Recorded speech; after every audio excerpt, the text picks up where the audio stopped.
Alright, so in this set of videos, we're going to be going over basic Java programming. Alright, we're going to take it from the ground up. So the first thing I want to show you is I'll be working in something called Eclipse. Alright, it's a program, it's a free download. And if you just go into whatever your web browser is, go to a search engine, type in Eclipse Java download, you should see something like this. This is the website you want to go to right here. So I'm going to click go to download. And it'll take you to something like this. It'll detect your operating system, like I have a 64-bit operating system. If you don't, it might be 32-bit. Anyways, you download that and install it. Now, something else that you need to download and install to get this to work is Java itself. So once again, if you just type in Java download, you'll be getting it from the Oracle website. And just click go to download. And it'll bring you over here, and then just click download or free Java download. And just follow the steps, install them both on your computer.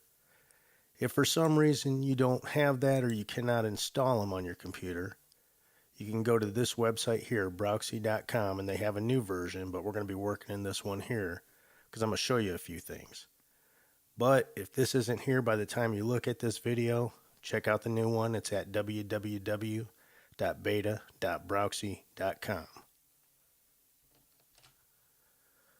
Alright, so I'm going to be bouncing back and forth between here and Eclipse. That way you'll be able to see them both. So the first thing I did was I came in here and I went to File, click New, Java Project. And when you do this, you just give it a package name. And I gave mine Basics for this one. And then just click Finish and it'll create it and put in the Java library and then your source files, which is where your program files will go. But I've already passed that part, so then I go in here to source, right click on it, click new class, and I'm going to call this one Hello World. Alright, just like that. And I'm going to leave it public, and I'm going to go ahead and click finish. You give it a couple minutes and you see it puts a hello world.java file in here. Gives you public class hello world. Now one of the things that I don't like about this, it doesn't give you your main function. Alright, and that's why we're going to go back over here to Browxy. And the thing I like about this is even if you forget how to do the main function, if you go in here, you can try this. And it's got some different things here that you can try, but I'm just sticking with the basic one, hello world. Alright, and you click try, and it pops you out your code right there. Now if you look, public class hello world is the exact same thing that we have here. Alright, but the thing about this is it gives you your main function. So we're going to copy that main function with Control C. Alright, take it over here and pop it right in here with Control V for paste.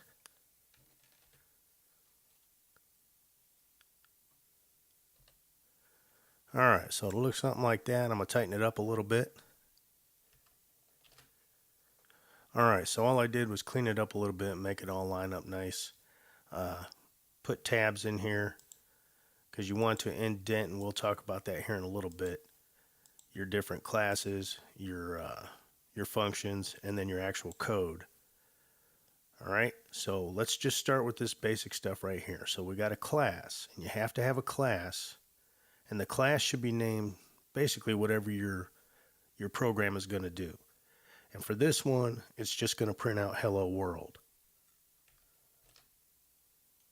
And so we called it hello world.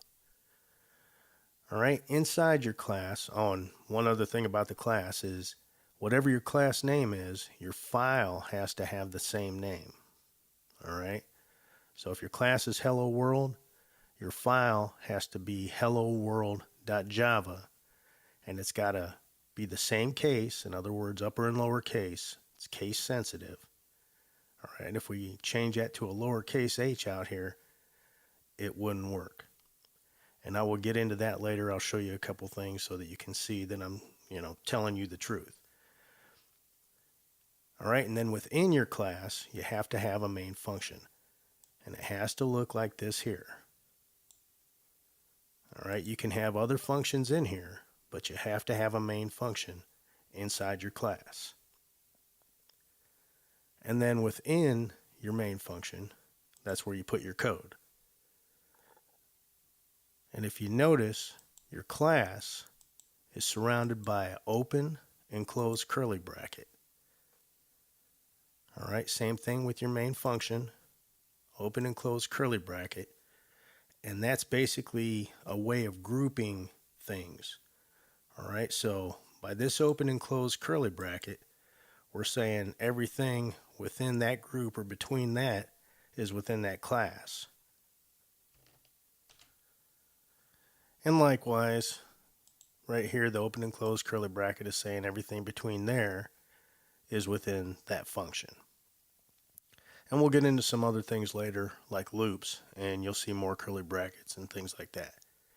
But for right now, I'm just trying to keep it simple.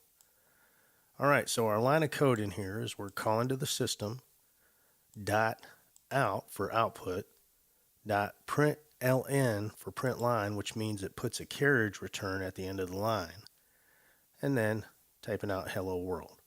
So when I run this, by clicking my run button right up here, it should print out hello world down here. All right, and of course this is a little thing, say to save it. Click OK. And you see hello world down here. Now if I was to go back to this one, same thing, except you click start up here, and it should print out hello world down here. And you see hello world. All right, so to show that this is actually working, we're going to change this to cherish. Just like that, and now it should print out hello cherish. Of course, it will prompt me to save it because I didn't save it. Click OK, and hello cherish. Same thing over here. All I do is change it. Click start. Here you don't really have to save. That's one of the things that I like about this. And you see hello cherish down here. All right, so pretty much anything that I'm doing over here, you should be able to do over here. All right, so I'm going to add a couple of lines in here. I'm just going to copy this one with Control C and then Control V 2 times down under this to paste them. Control V, just like that. And then I'm just going to change a couple names down here. We'll add Selena and Joseph in there.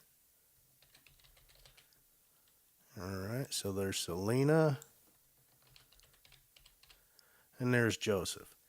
Now, as I told you before, this print line adds a carriage return at the end of the line, which means when I do this and run this, it should print out hello Selena under hello cherish and then hello Joseph under that.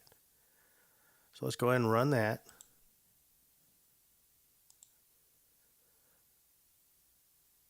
And it should work just like that. All right, now if I take out the ln, what it does, it puts it all on the same line. It doesn't give you that carriage return at the end of the line. So let me go ahead and delete the ln from the first one right after or right before hello cherish. And now if I run this, it'll say hello cherish and then right on the same line, hello Selena with the H right up against this H because I don't have any space in there. And then of course hello Joseph will be on the next line because I have an ln on there. All right, so let's go ahead and run that, save it. And you can see right there, hello cherish, the H is right up against the large H from hello Selena. So if I want to fix that, I just put a little space right there, maybe a comma, just like that, and then run it again, And now you can see hello Cherish, comma, space, hello Selena, and then on the next line, hello Joseph. All right, and you could do things, you can add all kinds of stuff in here. You can do and.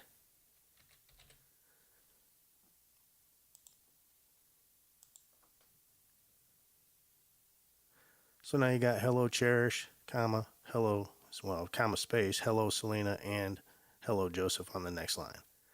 So that's just a way of formatting your text. Just trying to keep it pretty simple because you're going to be using a lot of these print and print lines in upcoming videos, because this is how you're going to test your code in this early form of programming. All right.